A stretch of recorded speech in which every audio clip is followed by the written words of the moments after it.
Fernando Diniz revelou tudo e abriu o jogo. Verratti perdeu. Nada mudou, o Vasco faz valer a boa fase e vence o Fortaleza. Salve você antenado aqui no canal, meu nome é Lineker Biondi, estou chegando com tudo nessa quinta-feira recheada de informações para você que tá feliz da vida, rapaz. Exatamente isso, nada mudou, a boa fase do Vasco continua, o Vasco chega à 9ª colocação na tabela de classificações, mira a Libertadores pelo Brasileirão. Olha que a gente vai falar bastante sobre isso com detalhes para vocês entenderem as probabilidades.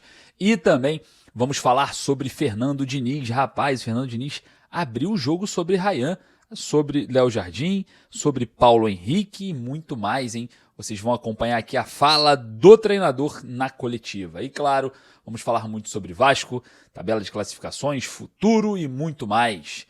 Você que está chegando aí agora, eu só peço para você deixar o seu like para positividade continuar. Você percebeu que você deixando o like as coisas estão mudando? Então corre lá embaixo, deixa o joinha.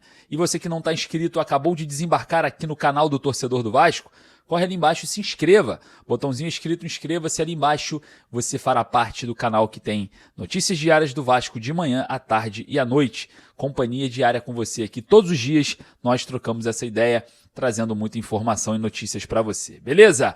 Bom, e falando em trazer para você, vou trazer uma grande novidade, que é uma facilidade para você comprar os seus produtos do Vasco na GoCase.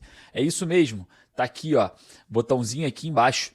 Primeiro comentário fixado, o link para você clicar e ir para o site da GoCase, comprar aquela garrafinha do Vasco, aquela capinha de celular personalizada, enfim, tem muita coisa do Vasco, mochila, mala, é muito legal. Aproveitando a boa fase, eu trago para vocês aqui um benefício. Colocando o código Lineker, você tem um baita desconto para adquirir os seus produtos. Não perca essa oportunidade, é um desconto especial para você aqui que é inscrito do canal, clicando e usando esse código aqui no cupom no ato da compra. É agora, né? Chega, vai tirar onda com seus amigos aí com aquela garrafinha indo pra academia, com aquela capinha no celular, atendendo o telefone, a galera já vai te chamar de Vascão. Vai lá, Vascão, é muito legal. Corre lá, GoCase, link no primeiro comentário fixado, o cupom Lineker para você ter um baita de um desconto. Fechou? Tá inscrito? Deixou o seu like? Muito obrigado, porque vamos ao que interessa. Solta a vinheta.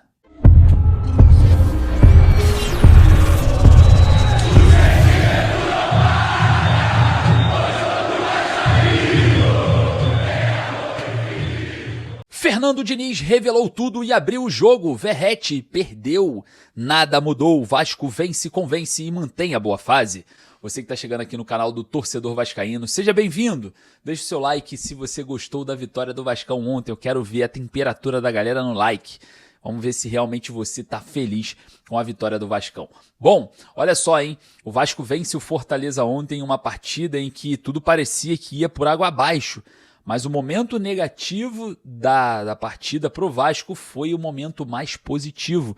E eu vou falar aqui para vocês vão entender do que eu tô falando, porque hoje ainda tem Fernando Diniz falando aqui da coletiva e muito mais. Bom, o Vasco venceu o Fortaleza, chega na 9ª colocação com 36 pontos. Um princípio de confusão lá fora, depois do jogo ali no gramado, ali o Fernando Diniz mais exaltado, empurrando os jogadores, né? Tivemos a expulsão do Vitor Luiz naquele momento ali da confusão, o Fernando Diniz muito assíduo, né, falando sobre não perder mais jogadores para o próximo jogo, por isso que ele estava ali empurrando ali os jogadores do Vasco. Bom, a confusão cessou ali, o Barros foi agredido, né, pelo jogador do Fortaleza, aguardo uma punição para esse atleta, mas tudo certo, o Vasco agora encara o Fluminense na próxima segunda-feira no Maracanã como mandante. O torcedor do Vasco tem que esgotar o setor, né, visitante para fazer aquela grande festa, né, comemorar e viver essa boa fase. Bom, falar um pouco sobre o jogo, que é importante a gente falar aqui antes de trazer a fala do técnico Fernando Diniz. O Vasco atuando ali até melhor que o Fortaleza, né, na primeira etapa, controlando o jogo até a expulsão do volante Hugo Moura, né? Uma expulsão meio que desnecessária, uma entrada por cima, a gente nem precisa discutir aqui se foi para expulsão ou não, mas eu vou falar para você, hein? Que situação do destino, dos deuses do futebol, uma coisa que era para ser negativa, que era a expulsão, virou positiva e eu vou explicar aqui para você o porquê. O Vasco, né, que manteve-se no campo defensivo de uma forma um pouco mais volumosa depois da expulsão, uma expulsão sola do pé, na panturrilha não tem o que discutir. Infelizmente o Hugo Moura é expulso e eu temo muito mais a falta do Hugo Moura no próximo jogo do que essa expulsão, porque essa expulsão proporcionou o Vasco fazer os 2 gols da partida. É isso mesmo, o Vasco jogava controlando mais as ações com a posse de bola, encontrando também ali, né, uma bola longa da equipe do Fortaleza, muito acionado no jogo, Breno Lopes, mas o Vasco utilizava-se muito desse controle de bola para chegar no campo ofensivo. E esse controle de bola, todos nós sabemos que os passes, né, eles vão sendo mais utilizados de maneira horizontal, fazendo, né, a defesa adversária ficar mais postada. Aí o Vasco arriscava um pouco mais de bola aérea, finalizações de média a longa distância, tentando se infiltrar de uma forma diferente. Bom, Hugo Moura foi expulso, uma expulsão que todos nós acharíamos que já era. Acabou o jogo, Fortaleza ia ir para cima e o Vasco ia ter que se defender para segurar um empate. Mas a expulsão do Hugo Moura, ela proporciona o momento do primeiro gol. O Vasco se posta um pouco mais atrás, abaixa as linhas, né? O Vasco que estava jogando de linha média alta, vai para linhas baixas e se posta no contra-ataque. A partir do momento que o Hugo Moura é expulso, o contra-ataque vira o plano 1, o plano principal e o plano único da equipe do técnico Fernando Diniz. E como sai o primeiro gol? De um contra-ataque. Eu ouso a dizer aqui, se o Hugo Moura tivesse em campo, tivesse o Vasco com um jogador no mesmo número, né, de jogadores que o Fortaleza, esse contra-ataque não sairia, porque o Vasco trabalharia essa bola com posse, o Fortaleza não estaria muito acima com as linhas altas e esse contra-ataque basicamente não existiria.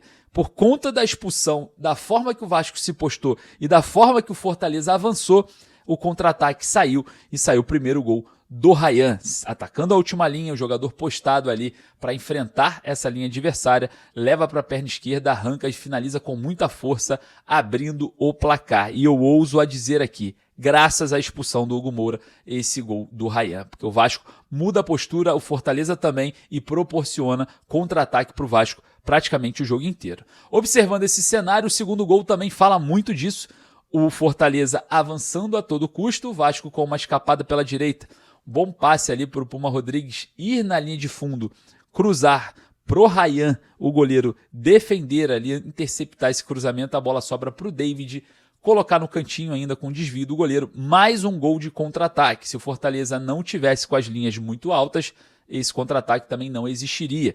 Então eu ouso dizer aqui, pelos deuses do futebol, pela sorte que está caminhando ao lado do Vasco, a expulsão do Hugo Moura proporcionou esses 2 gols por contra-ataque. Contra-ataque esses que estavam raros, né? O Vasco trabalhava muita bola quando tinha todos os jogadores em campo, antes da expulsão, e sempre vinha com a bola dominada, encontrando um espaço volumoso na defesa do Fortaleza.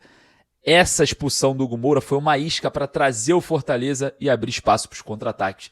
E o destino, Deus, ou tudo aquilo que você acredita aí, independente da sua religião, fez com que a expulsão criasse os contra-ataques e criasse o êxito da vitória. Vitória essa que testifica a boa fase do setor ofensivo e do setor defensivo. O Vasco não toma gols e eu quero começar a comentar aqui de trás para frente.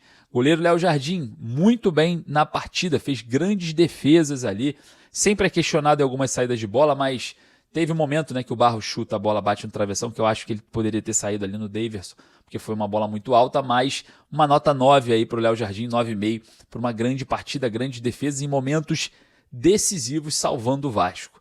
Falando do sistema defensivo, mais um jogo sem tomar gols, isso é muito importante, né? O Vasco não tomar gols. Falando do setor ofensivo, mais uma vez a gente precisa falar de Pablo Verratti. Parece que o Pablo Verratti perdeu essa vaga, porque uma partida muito boa do Andrés Gomes pela direita, muito participativo no início do jogo, chegando na linha de fundo, encarando a marcação, tentando ali, né, dar o último passe o tempo inteiro, sempre postado também para ajudar na marcação. O Andrés Gomes tem muita saúde, né? Então é um jogador hoje que coloca uma pulga gigante atrás da orelha do técnico Fernando Diniz. E o que falar do Ryan ser centroavante, voltar à sua posição de origem? O Ryan que fez um baita de um gol, né, um golaço, que com certeza aquela arrancada com a bola dominada, próxima do corpo, se fosse o Verratti a gente não teria nem a continuidade da jogada, né? A jogada terminaria ali no meio campo, na hora que o Andrés Gomes toca no Ryan, se fosse o Verratti, a jogada acabaria por ali mesmo. Então, eu acho que agora o Verratti perde a titularidade no Vasco de uma forma um pouco mais saudável, porque o Fernando Diniz, o que o Fernando Diniz deu oportunidade para o Verratti não é brincadeira, né? O Verratti teve várias oportunidades em vários momentos, em várias situações de jogo, e nesse exato momento o Vasco se comporta muito melhor com agilidade e atacando a última linha em velocidade do que propriamente bolas aéreas, né? A mudança de característica dessa equipe atacando a última linha é muito mais potente hoje do que cruzamento na área. E a gente observa isso quando o Paulo Henrique está em campo, volta contra o Fluminense, o PH, e claro, quando você tem o Ryan atacando a última linha e o Andrés Gomes pela direita, né? O Vasco verticaliza bem, tem potência nesse tipo de jogada e vence jogos, né? Isso aconteceu contra o Santos, aconteceu agora contra o Fortaleza fora de casa e agora contra o Fluminense. O Fernando Diniz deve manter a mesma equipe. É óbvio que se trata de Fernando Diniz, né? Não dá para você cravar o que vai ser feito. Mas, obviamente, se a gente for observar um cenário em que o Vasco se comporta bem, o time que está vencendo não se muda, né? A gente tem que manter ali a mesma esfera. O Hugo Moura está fora, suspenso, foi expulso, não joga. O Tietê deve voltar ali a volante e jogar ao lado do Cauã Barros, que eu vou falar para você o que é esse Cauã Barros, hein? Como joga esse moleque? Eu me lembro na coletiva do Pedrinho eu ter cobrado a presença do Barros no Vasco, né? Eu ter questionado o Barros estar emprestado. Então eu fico muito feliz dessa volta do Barros ao Vasco pós-cobrança que eu fiz, né? A diretoria do Vasco naquela coletiva e o Barros jogando muita bola. É muito bom jogador, muito aguerrido, é um jogador que tem muita calma, parece que é um jogador muito experiente, né? Chega na hora certa, dá o bote na hora certa. É um jogador hoje que conquistou a titularidade para nunca mais sair. Então, eu fico na dúvida entre o melhor em campo. Se eu fosse escolher, eu ficaria entre o Léo Jardim, que foi importante em lances pontuais. Também colocaria o Ryan dentro desse balaio e o Barros em uma partida mais uma vez impecável do volante Barros do Vasco. Eu queria saber a sua opinião. Quem seria o melhor em campo para você? E agora aquela dinâmica de sempre, você bota o melhor em campo aqui nos comentários, a cidade de onde você está falando para eu saber aonde no Brasil ou no mundo temos mais vascaínos. Vai lá nos comentários, quem foi o melhor em campo, bota o seu nome e a cidade de onde você está falando. Beleza? Vamos lá, vou dar uma passada lá agora, porque agora eu vou fazer o seguinte, eu vou nos comentários e vou deixar aqui o técnico Fernando Diniz falando sobre Paulo Henrique na seleção, voltando para o Vasco, falando sobre Léo Jardim, falando sobre Ryan e olha, muita coisa revelada pelo Fernando Diniz, hein? Beleza? Peço para você deixar o seu like. Fala, professor. Vitória Vascão, hein? Quem não é Vascão, ó. Se... Não, sonhar, o torcedor está sonhando faz tempo, eu acho. Com isso e a gente também. Quando você está na parte de baixo da tabela, é muito difícil ficar falando de Libertadores. Mas a pontuação do Vasco, depois que eu cheguei, ela não condiz com o que o time desempenhou. Era para a gente estar mais bem classificado na tabela. Pelo menos uns 6, 7 pontos para cima no mínimo. A gente deixou escapar pontos assim que estava totalmente na nossa mão. E agora, com o resultado está acompanhando o desempenho da equipe, a gente conseguiu pontuar bem nos últimos, principalmente no retorno. Existe uma tendência, obviamente, que a gente consegue olhar, não só sonhar, mas de maneira objetiva olhar mais para cima na tabela. Mas sabendo que o campeonato é muito difícil, eu acredito muito. O Léo é um dos grandes goleiros que eu trabalhei na minha vida, desde quando eu joguei e agora como treinador. É um jogador muito técnico, muito forte, muito rápido, que cresce em jogos grandes. Então ele certamente ele é um postulante para ir para a Copa do Mundo. Ele é um jogador que tem muito talento e trabalha muito. Então ele é um cara que vai se colocando também aí no radar para ser convocado. Ele foi muito bem aqui no Vasco, todo mundo muito feliz por ele. Atuação, eu já tinha ficado muito feliz que ele tinha entrado muito bem contra a Coreia e eu acho que ele deu um passo importante aí para ter uma chance real de disputar a Copa do Mundo.